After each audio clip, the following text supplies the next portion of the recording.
اللہ کے رسول نے ایک مرتبہ صحابہ کے درمیان یہ فرمایا کہ ایک مسلمان کی مثال ایک درخت کی طرح ہے، اور جو خیریخ ہے. تو آپ صحابہ نے کہا کہ بتائیے وہ درخت کیا ہے؟ تو آپ نے فرمایا کہ غور کرو کون سا درخت ہے. تو بہت بے شمار صحابہ نے الگ الگ مختلف نام بتائے، فلاں درخت فلاں درخت فلاں درخت. حضرت عبداللہ ابن عمر جو چھوٹے صحابی تھے، حضرت عمر کے صاحبزادے چھوٹے تھے اس وقت، وہ فرماتے ہیں کہ میں بھی ان تمام کبار صحابہ کے مجلس میں بیٹھا ہوا تھا، میرا جو ذہن تھا وہ کھجور کے درخت کی طرف گئے، لیکن چونکہ بڑے بڑے صحابہ موجود تھے لہٰذا میں نے یہ گستاخی سمجھی کہ ان کے سامنے اپنی بات رکھ سکوں، لہٰذا میں خاموش رہا. اور پھر جب آپ صلی اللہ علیہ وسلم نے بتایا کہ وہ درخت اور وہ جو شجر ہے وہ کھجور کا درخت ہے، کہ اس کی ہر ایک چیز مفید ہے، اس کا پھل بھی مفید ہے، اس کے پتے بھی مفید ہیں کہ اس سے سایہ ہوتا ہے، اس کا تنا بھی مفید ہے کہ وہ پلر کے طور پر کام ہوتا ہے، اس کا چھال بھی مفید ہے کہ وہ یعنی اس کی ہر چیز مفید ہے. تب آپ نے حضرت عبداللہ ابن عمر کہتے ہیں کہ میں اپنے والد سے کہا کہ میرے دل بھی ادھر گیا تھا. آپ نے فرمایا اگر تم اس وقت مجھے بتا دیتے تو یہ میرے لیے بڑی کامیابی کا ایک مظہر ہوتا کہ اللہ کے رسول کے سامنے میرے بیٹا جو ہے اس تک. تو یہ جو بات اللہ کے رسول نے فرمائی کہ مسلمان سراپا خیر ہے، تو مسلمان کے اندر خیر کیسے پیدا ہو؟ اس وقت پیدا ہوگا کہ جب ہمارے نوجوان، ہم لوگ اس بات کو سمجھیں، ہم اس بات کا احساس کریں کہ اصلا نگہباں ہیں ہم. ابھی ہم کیا سمجھ رہے ہیں؟ ہم اپنے آپ کو ایک یعنی یوں سمجھ لیجئے کہ جیسے کہ مطلب دو لوگ ہوتے ہیں کسی کام کے اندر، تو ایک آدمی ہوتا ہے کام کرنے والا اور ایک آدمی ہوتا ہے اس کا معاون، یعنی کہہ سکتے ہیں اگر دو لوگ ہیں تو ایک اس کا اپوزٹ ہوتا ہے، یعنی اپوز کرنے والا ہوتا ہے. تو ہم اپنے آپ کو اپوزیشن میں سمجھ رہے ہیں، یہاں سمجھ رہے ہیں کہ ہمارا بھی کام ہو سکتا ہے. نہیں، یہی ہمارا کام ہے. اس انسانیت کے نگہبان، اس انسانیت کے محافظ ہم ہیں. تو یہ پوری ذمہ داری ہر ایک مسلمان پر عائد ہوتی ہے. پوری ذمہ داری جو عائد ہوتی ہے اس وقت دنیا کی، وہ ہر ایک فرد مسلمان پر عائد ہوتی ہے. اگر دنیا میں خرابی ہے، اگر دنیا میں رشوت ہے، اگر دنیا میں فساد ہے، اگر دنیا میں جو ہے کسانوں کے مسائل ہو رہے ہیں، اگر دنیا میں عزتیں لوٹی جا رہی ہیں، اگر دنیا میں شراب کے ذریعے سے جو ہے بے شمار مسائل پیدا ہو رہے ہیں، تو اس کی نگہبانی، جیسے مثال کے طور پر ایک بینک ہو، اس میں بے شمار پیسے رکھے ہوئے ہوں، اس پر ایک نگہبان کو مقرر کیا جائے کہ میں یہیں کھڑے رہنا، اگر لوٹے گا تو ان سے سوال کیا جائے گا. اور اگر وہ کہے گا صاحب میری تو کوئی ذمہ داری نہیں تھی، میری کیا ذمہ داری ہے، جس کو جو کرنا ہے وہ کرتا رہے. تو نگہبان ہے اس وقت یہ امت ہمیشہ اللہ کے رسول نے اس کو نگہبان بنایا ہے. تو یہ ہم اس کیفیت کو اپنے نوجوانوں میں پھیلائیں. ابھی ہمارا نوجوان اپنے آپ کو ایک یعنی اپوزیشن میں لگ رہا ہے کہ وہ ایسا کرنا ہے تو ہم ایسا کریں. ارے صاحب وہ بھی تو گالیاں بکتے ہیں، ہم نے بکتے، ارے ہم گالی بک ہی نہیں سکتے کیونکہ اللہ کے رسول نے ہمیں تعلیم نہیں دی. انہوں نے مارا تو ہم بھی مارے، ہم مار ہی نہیں سکتے کیونکہ اللہ کے رسول نے تو ہمیں فرمایا کہ تم درگزر کرو. وہ کہتے ہیں صاحب انہوں نے گھر جلائے تو ہم بھی ارے آپ گھر جلا ہی نہیں سکتے. کیوں؟ کیونکہ ہم کسی پر ظلم نہیں کر سکتے. اللہ کے رسول کی ریپرزنٹیشن ہے، ہم دین الہی کی ریپرزنٹیشن ہے. ہماری اخلاق میں، ہمارے معاملات میں، ہمارے طور طریقے میں ان کی کوئی مناسبت نہیں. ہم نگہبان ہیں، وہ تو نادان ہے. تو نادان آدمی، ناعلم آدمی غلطی کرتا ہے. کوئی آدمی جانتے بوجھتے اس نادان اور ناعلم آدمی کے پیچھے نہیں چلنے لگتا، اور نہ ہی وہ اس کو، اگر کوئی آدمی غلط نادانی کی بنیاد پر، ناعلمی کی بنیاد پر کوئی غلط کام کر دے، اور اگر اس کے پیچھے کوئی بہت سمجھدار اور بہت زیادہ عقل رکھنے والا آدمی بھی ویسا کام کرنے لگے تو کیا کہیں گے؟ ارے خواہ تم سے تو یہ توقع نہیں، تم تو بڑا عقل رکھتے ہیں، بڑے سمجھدار آدمی، تم بھی اس گدھے کی طرح کام کرنے لگے. تو اس وقت ہم سے گویا کہ زبان حال یہ کہہ رہی ہے، ارے تم مسلمانوں ہو، تم اللہ کے دین کے جو ہے سربراہ، اللہ کے دین کو پھیلانے والے ہو، اور تم یہ بیوقوفیاں کر رہے ہیں. تو یہ نبی اکرم صلی اللہ علیہ وسلم کی سیرت کے اور آپ صلی اللہ علیہ وسلم کی زندگی کے وہ گوشے ہیں جس کو ہمیں سمجھنا ہوگا، اور نوجوانوں کے اندر اس ذہن کی پرورش کرنا ہو کہ تم رسول اکرم صلی اللہ علیہ وسلم کے دین کے نمائندے ہو، تمہارا مقام بہت بلند ہے.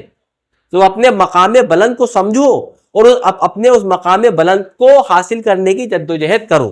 اگر یہ مسلم نوجوان، یہ مسلم امہ اپنے مقام کو، اپنے مرتبے کو سمجھ لے گی، اور جتنی جلدی اس کو سمجھے گی اتنی جلدی یہ حالات جو اس وقت دنیا میں پیدا ہو رہے ہیں، جو اس ملک میں پیدا ہو رہے ہیں، وہ ضرور بدل جائیں گے. اس وقت جو حالات پوری دنیا میں، وہ اس سے ہم سب واقف ہیں. جو کچھ فلسطین میں ہو رہا ہے اس سے بھی ہم واقف ہیں. آپ دیکھیے کہ وہاں پر جو فلسطینی مسلمان ہیں ان کا ایمان کتنا مضبوط ہے. ان کی تربیت ایسے ہی ہوئی ہے کہ ان پر طرح طرح کی مصیبتیں آ رہی ہیں لیکن شکوہ نہیں ہے. زبان پر اللہ تعالیٰ سے کوئی شکوہ نہیں ہے.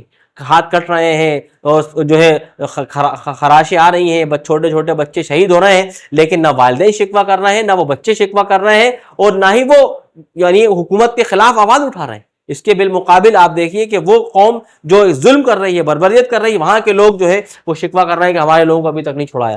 تو یہ اس امت کا ایک بہت بڑا مقام ہے، یہ امت خیر امت ہے، اس سے خیر وجود میں آنا چاہیے، اور خیر کو وجود میں لانے کے لیے نبی اکرم صلی اللہ علیہ وسلم کی زندگی کو ایز اے مشن ہمیں لینا پڑے، اس کو اس طریقے سے ہمیں سیکھنا پڑے گا جس طریقے سے ہم جا کر کے 1 2 3 مکاتب اور اسکولوں میں جا کر کے چیزوں کو ایک ایک کر کے سیکھتے ہیں، ویسے نبی اکرم صلی اللہ علیہ وسلم کی زندگی کو سیکھ کر اس کو پریکٹس میں لانا پڑے گا، اس کو پریکٹسنگ کرنا پڑے گی، اور ہم جب پریکٹس کرنے لگ جائیں گے تو آپ دیکھیے کہ آپ کو اور ہم سب کو دیکھ کر ہی لوگ جو ہیں اسلام کے قریب آئیں گے۔ اسی لیے شاعر کہتا ہے نا کہ نہ تحریر سے ممکن ہے نہ تقریر سے ممکن کہ جو کام انسان کا کردار کرے۔ اگر ہمارا کردار بن جائے گا، ہمارے وہ زندگی بن جائے گی، جو 22 گھنٹے کی زندگی جو اللہ نے ہمیں دی ہے، نماز کے علاوہ کے جو اوقات اللہ نے ہمیں عطا فرمائے جو 22 گھنٹے پر محیط ہے، اگر اس 22 گھنٹے کو ہم نے رسول اکرم صلی اللہ علیہ وسلم کے سیرت کے مطابق ڈھال لیا، تب تو ہم دنیا میں بھی کامیاب ہوں گے اور آخرت میں بھی۔ اور اگر ہم نے اس 22 گھنٹے کو اپنے طریقے سے گزار دیا تو نہ تو ہم دنیا میں کامیاب ہو سکیں گے نہ ہی آخرت میں۔ بس میں اپنی بات کو گفتگو ختم کرتا ہوں۔ ایک انٹروڈکشن تھا سیرت رسول کے متعلق جو میں نے آپ کو دیا۔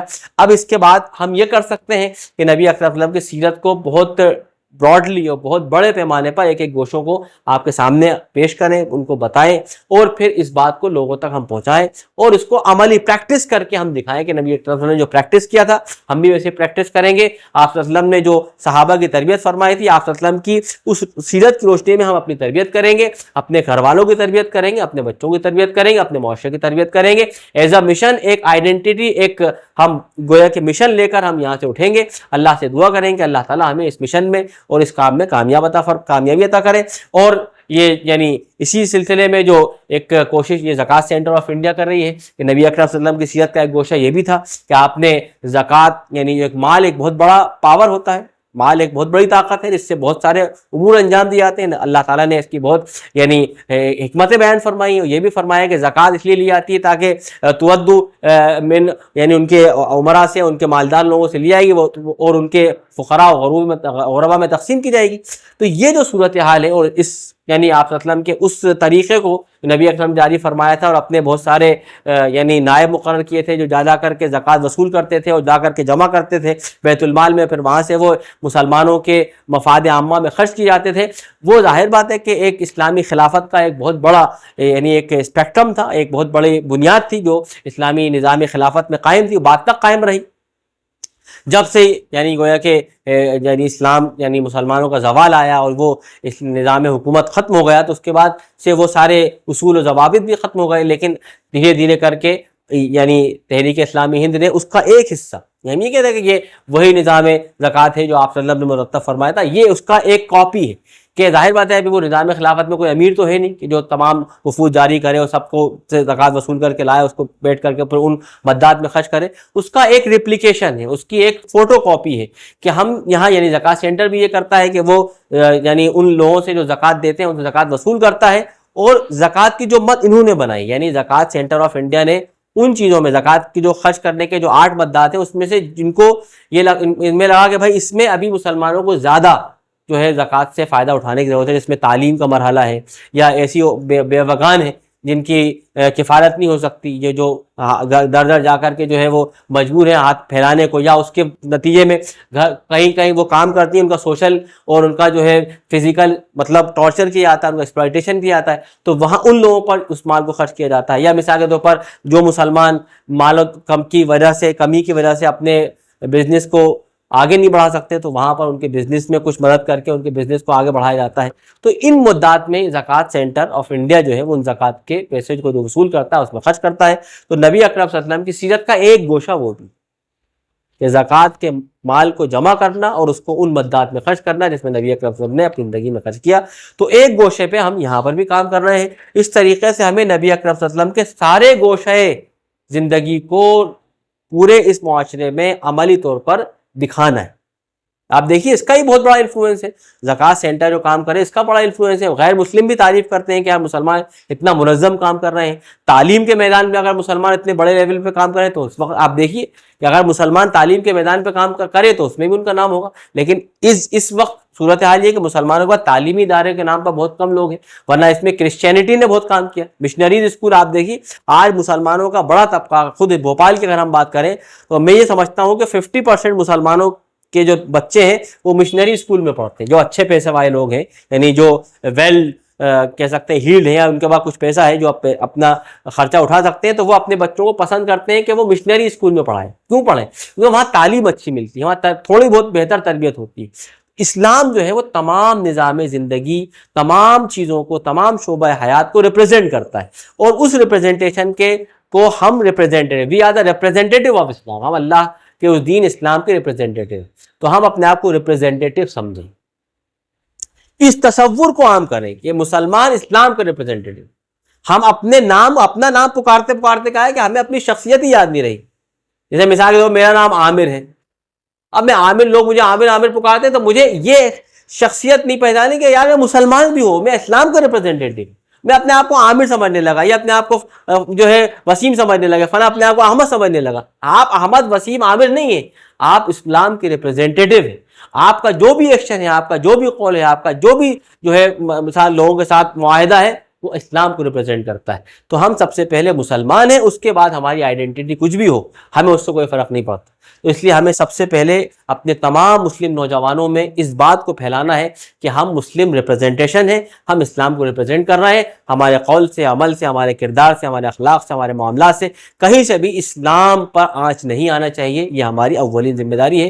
اللہ تعالیٰ سے ہم دعا کرتے ہیں کہ اللہ تعالیٰ ہمیں کہنے سے زیادہ اس چیز کو پریکٹس کرنے، اس کو عمل کرنے، اس مشن کو جاری کرنے اور اس کو لوگوں تک پہنچانے کے اللہ ہمیں توفیق عطا فرمائے۔ وصدق اللہ العظیم ونفعنی وإیاکم بالآیات والذکر الحکیم۔